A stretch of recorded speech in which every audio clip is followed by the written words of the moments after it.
नमस्कार, आप देख रहे हैं सुरागीलाल न्यूज चैनल का उत्तराखंड बुलेटिन और मैं हूं आपके साथ उन्जिला फातिमा। आइए नजर डालते हैं आज की फटाफट खबरों पर। कटे हुए गेहूं के खेत में अचानक आग लगने से फायर विभाग में मचा हड़कंप। अपर मुख्य निर्वाचन अधिकारी विजय कुमार जोगदंडे ने सचिवालय देहरादून स्थित मीडिया सेंटर में की पत्रकार वार्ता। रामनगर के कोसी बैराज क्षेत्र में लगा भीषण जाम में फंसी 108 एम्बुलेंस। रामनगर में भाजपा के खिलाफ जबरदस्त गर्जी Priyanka Gandhi. Fire station Ranikhet team ने खनिया जंगल में लगी आग को बुझाकर आबादी क्षेत्र में पहुंचने से रोका। योगी की रैली में देखने को मिला कार्यकर्ताओं में उत्साह। कोतवाली अल्मोड़ा पुलिस ने एक वारंटी अभियुक्तों किया गिरफ्तार। भीड़ जुटाने में नाकामयाब रहे रक्षा मंत्री राजनाथ सिंह। कांग्रेस ने रैली को बताया फ्लॉप शो। जंगली पौधे की सब्जी खाने से 3 बच्चों सहित 7 लोग बीमार, 3 गंभीर। लोक गायक प्रहलाद मेहरा को कलाकारों ने दी श्रद्धांजलि। अब वक्त हो चला है खबरों को विस्तार से जानने का। कटे हुए गेहूं के खेत में अचानक आग लगने से फायर विभाग में हड़कंप मच गया। सूचना पर पहुंची फायर ब्रिगेड की 3 गाड़ियों ने आग पर काबू पाया। पास में पकी हुई गेहूं की फसल को भी आग ने अपनी चपेट में ले लिया। हालांकि बड़ा नुकसान होने से फायर विभाग के कर्मचारियों ने बचा लिया। संवाददाता दुर्गेश तिवारी की रिपोर्ट।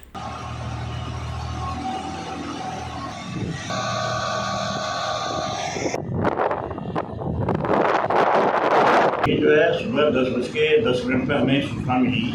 सुनगा में गेहूं के खेत में आग लगी। तो हमारे यहाँ से 2 फायर टेंडर पंतनगर से आए हैं और 1 fire tender fire station Rudrapur से गया है, जिन्होंने जाके आग को बुझाया है रूप से। और उसके अगल बगल जो है खड़ी फसल थी, उसे बचा लिया गया है। आंशिक रूप से कुछ फसल जली हुई और बाकी फसल बचा ली गई। अपर मुख्य निर्वाचन अधिकारी विजय कुमार जोगदंडे ने सचिवालय देहरादून स्थित मीडिया सेंटर में पत्रकार वार्ता की, जिसमें उन्होंने बताया कि राज्य के सभी मतदाताओं तक वोटर स्लिप पहुंचाने का कार्य आयोग की ओर से किया जा रहा है।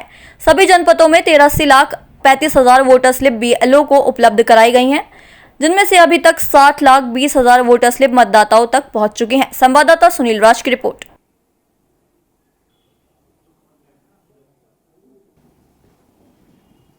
निर्वाचन आयोग के निर्देश के अनुसार सभी जो हमारे मतदाता होते हैं उन तक कुछ आवश्यक दस्तावेज पहुंचाने का कार्य जो है मतदान से पूर्व किया जाना आवश्यक होता है।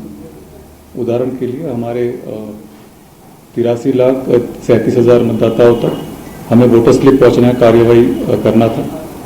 14 तारीख तक हम ये पहुंचा सकते हैं। अभी तक का जो प्रगति है मैं उसको सबको बताना चाहूँगा। सभी जनपदों में 83,35,000 वोटर स्लिप्स बीएलओ तक पहुंचा दिया गया है, उपलब्ध करा दिए गए और जो मतदाताओं तक वितरित किया जा चुका है आज स्थिति तक वो 60,20,000 का प्रगति अभी तक प्रदर्शित हो रहा है। इसमें सर्वाधिक वोटर स्लिप का डिस्ट्रीब्यूशन जो है हरिद्वार जनपद में 12,05,000 का अभी तक कर लिया है। अभी वहाँ पे 2 लाख और करना शेष है, जो कल और परसों में पूर्ण होने की संभावना है। देहरादून जनपद में 9,29,000 का अभी तक प्रगति प्राप्त किया है। उन्हें भी अभी 13 लाख तक हासिल करना था। अगले 2 दिनों में प्रगति अच्छी आने की संभावना है। और उधम सिंह नगर में 8,26,000 का वितरण कार्य पूर्ण हो चुका है। वोटर स्लिप्स का जो महत्व होता है इसमें होता है कि वोटर स्लिप के माध्यम से प्रत्येक मतदाता को उसके बूथ का संख्या, उनके निर्वाचक नामावली में क्रम संख्या, उनको जानकारी हो जाती है। और अगर जिनको वोटर स्लिप नहीं मिलती है उनको अपने बूथ की जानकारी के लिए अन्य माध्यम से प्रयास करना होता है। उदाहरण के लिए जनपद स्तर पर जो कंट्रोल रूम तैयार होता है, इसमें आप 1950 पे कॉल कर अपनी जानकारी प्राप्त कर सकते हो। इसके अलावा आपका जो निर्वाचक नामावली में नाम और क्रम संख्या जाननी हो तो आप NVSP national voter search portal, इस पर भी आप सर्च कर सकते हैं और अपने बूथ के बारे में और अपनी क्रम संख्या के बारे में अवगत करा सकते हैं। रामनगर शहर में यातायात व्यवस्था पूरी तरह पटरी से उतर चुकी है, तो वहीं रामनगर के मुख्य सड़क व कोसी बैराज क्षेत्र में हर रोज लगने वाले भीषण जाम से भी लोग काफी परेशान हो चुके हैं।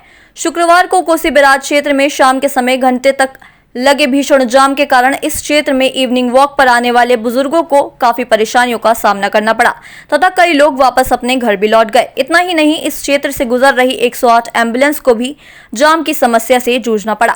काफी देर तक ये एम्बुलेंस भी जाम में फंसी रही। सूचना मिलने पर मौके पर पहुंची पुलिस ने काफी मशक्कत के बाद जाम को हटाया। संवाददाता राजीव अग्रवाल की रिपोर्ट। देखिए, आज शुक्रवार होने की वजह से रामनगर में बाजार बंद रहता है और कल ईद थी, उस कारण भी जो है आसपास के इलाकों से काफ़ी संख्या में यहाँ पर लोग बैराज में घूमने आते हैं। तो उनके ज्ञान की कमी के कारण उन लोगों ने जो हमारी सिंगल रोड है उसके किनारे अपने वाहन लगा दिए थे, जिसे तुरंत मौके पर पहुंचकर 112 के द्वारा और जो चीता पुलिसकर्मी हैं और हमारे जो सब इंस्पेक्टर साहिबान हैं उनके द्वारा उस जाम को खुलवा दिया गया है। बाकी बैराज साहिब पे हमारे पास लगातार पिकेट रहती है और एम्बुलेंस के फंसने की ऐसी कोई वो नहीं थी, वो मरीज़ लेने जा रही थी, बाकी उसको जाम खुलवा के निकलवा दिया गया है। उत्तराखंड में लोकसभा चुनाव को लेकर शनिवार को कांग्रेस की राष्ट्रीय महासचिव प्रियंका गांधी ने पीरूमदारा स्थित किसान इंटर कॉलेज में आयोजित जनसभा में केंद्र सरकार के 10 सालों का इतिहास जनता के सामने रखते हुए कहा कि केंद्र सरकार व प्रधानमंत्री नरेंद्र मोदी ने केवल जनता को ठगने का काम किया है। उन्होंने कहा कि केंद्र सरकार लगातार कांग्रेस के खिलाफ दुष्प्रचार करने के साथ ही गांधी परिवार को गाली देने का काम कर रही है। यही नहीं, उन्होंने भाजपा के ऊपर जमकर निशाना साधा। संवाददाता राजीव अग्रवाल की रिपोर्ट।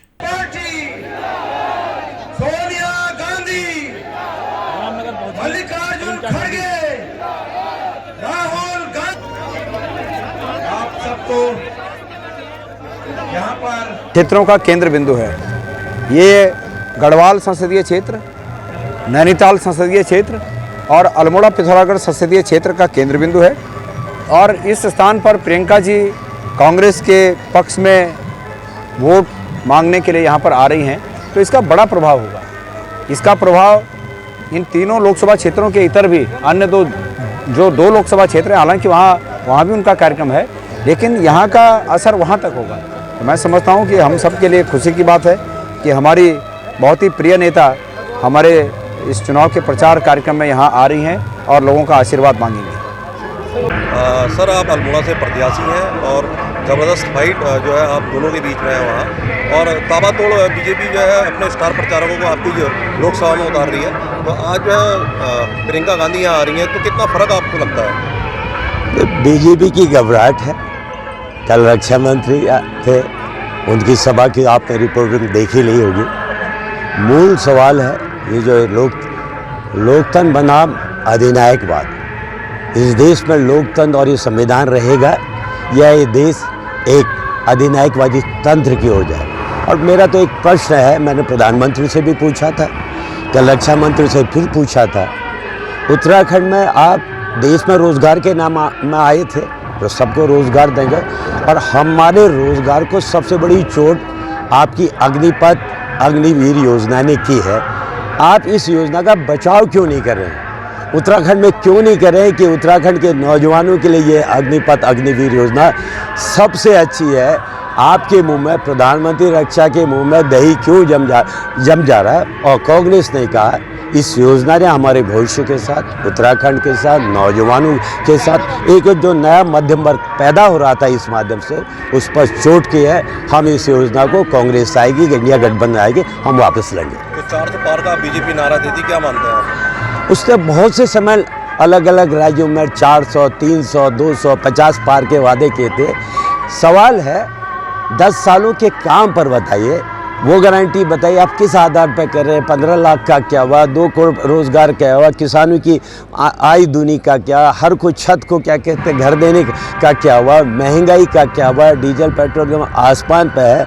आपने कामों में मारे, आप एक साइकोलॉजिकल वार करना चाहते हैं। हम 400 पर देश की जनता, उत्तराखंड की जनता आपके इस पाखंड को, आपके इस जुमले को अच्छी तरह समझती है। भाई साहब, जो है प्रियंका गांधी आज जनसभा को संबोधित कर रहे हैं पीरूमदारा में, क्या मानते हैं आप कि बड़ी लोकसभा में कितना फर्क पड़ेगा?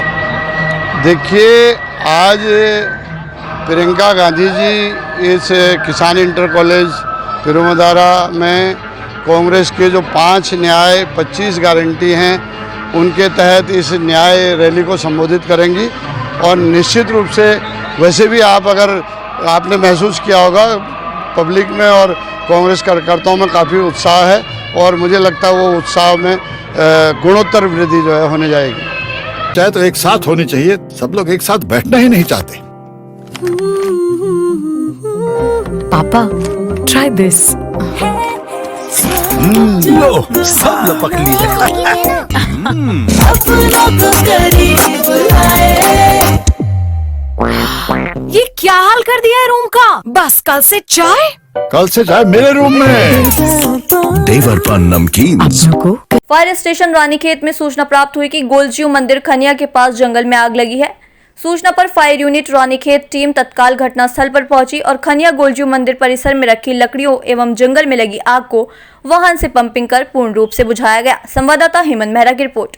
हल्द्वानी में आज उत्तर प्रदेश के मुख्यमंत्री योगी आदित्यनाथ की रैली हुई। नैनीताल लोकसभा के सांसद अजय भट्ट के समर्थन में रैली करने पहुंचे योगी आदित्यनाथ को सुनने के लिए बड़ी संख्या में भीड़ पहुंची और भाजपा के कार्यकर्ताओं में फायर ब्रांड नेता योगी आदित्यनाथ को सुनने के लिए कार्यकर्ताओं में बेहद उत्साह नजर आया। संवाददाता दीपक अधिकारी की रिपोर्ट। उन्होंने इस देश के लिए बहुत कुछ किया है। ऐसे महापुरुषों के लिए हम उत्तराखंडी भूमि में कोटि कोटि सत बार प्रणाम करते हैं। वो हमारे ओजस्वी, तपस्वी और उमंग उत्साह वाले मुख्यमंत्री हैं। उनने पूरे विश्व में एक नई छवि डाली है। अब की बार 400 पार करके हमको दिखाया है। अब की बार 400 पार का नारा हम साउथ से देख सकते हैं, जहां साउथ की 3 स्टेट में आंध्र प्रदेश हो, कर्नाटक, तमिलनाडु हो या फिर केरल हो, जहां पे भारतीय जनता पार्टी की एक भी सीट नहीं आ रही है। आप लोग ही मीडिया बंधु के भाई दिखा रहे हैं कि भाजपा इन तीनों राज्यों में खाता खोलने जा रही है। नॉर्थ इंडिया में देखें तो भाजपा अपने पुराने 2019 के रिकॉर्ड को भी फीट करने जा रही है। उत्तर प्रदेश में जो पिछले बार 64 सीट मिला था भारतीय जनता पार्टी को, इस बार हम 77 सीट जीत रहे हैं और अपने सहयोगी दलों के साथ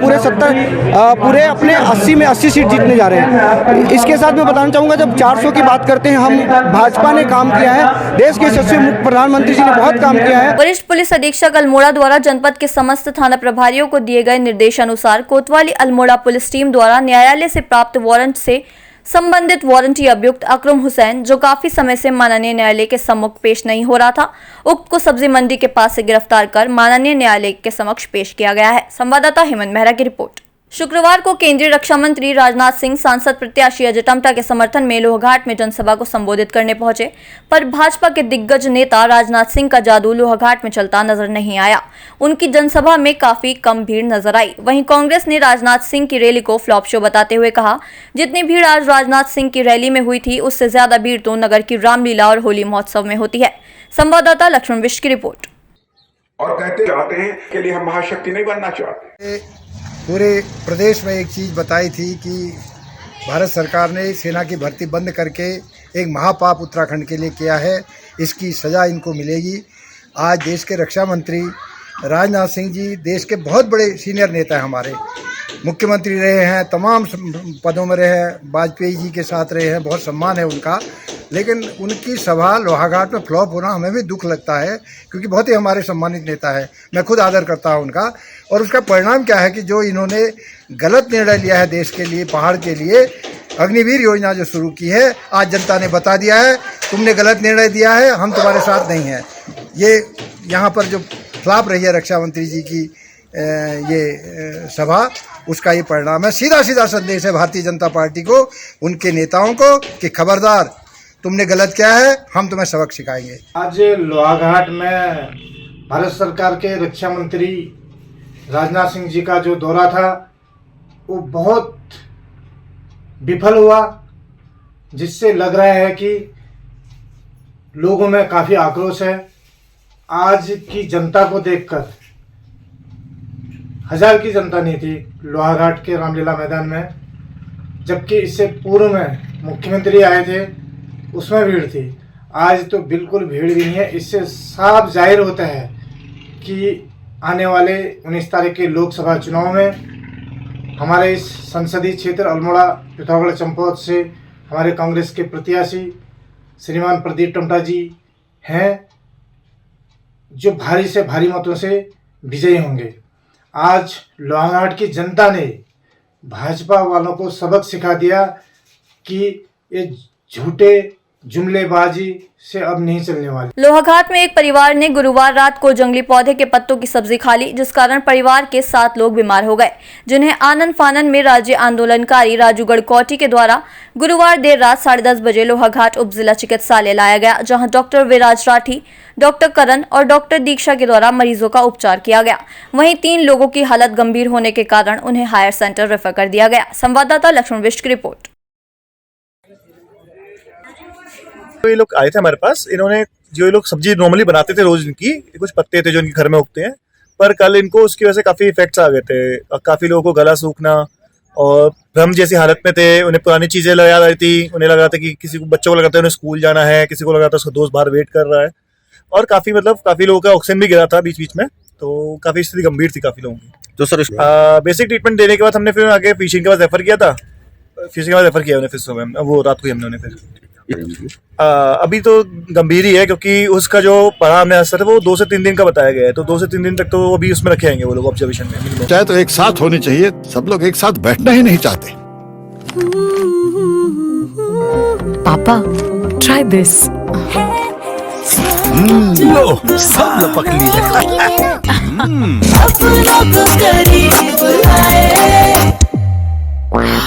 ये क्या हाल कर दिया है रूम का? बस कल से चाय कल से चाय मेरे रूम में। देवर पान नमकीन। उत्तराखंड के प्रसिद्ध लोक गायक प्रहलाद मेहरा के निधन पर लोहाघाट के कलाकारों ने गहरा दुख जताया। शनिवार को लोहाघाट के प्रसिद्ध रंगकर्मी भैरव दत्त राय के नेतृत्व में क्षेत्र के कलाकारों ने स्वर्गीय प्रहलाद मेहरा के निधन पर दुख जताते हुए रामलीला मैदान में शोक सभा का आयोजन कर 2 मिनट का मौन रख उन्हें श्रद्धांजलि अर्पित की। संवाददाता लक्ष्मण बिष्ट की रिपोर्ट।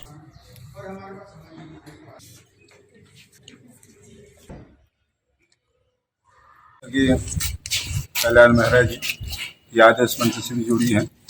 जब यहाँ पर सरदोत्सव का आयोजन हुआ या हम देवदार महोत्सव करते थे देवधरा में, कई जगह उन समय मुलाकात के कलाकार के रूप में, बड़े भाई के रूप में उनसे साथ बैठने का, उन्हें सुनने का अवसर प्राप्त हुआ।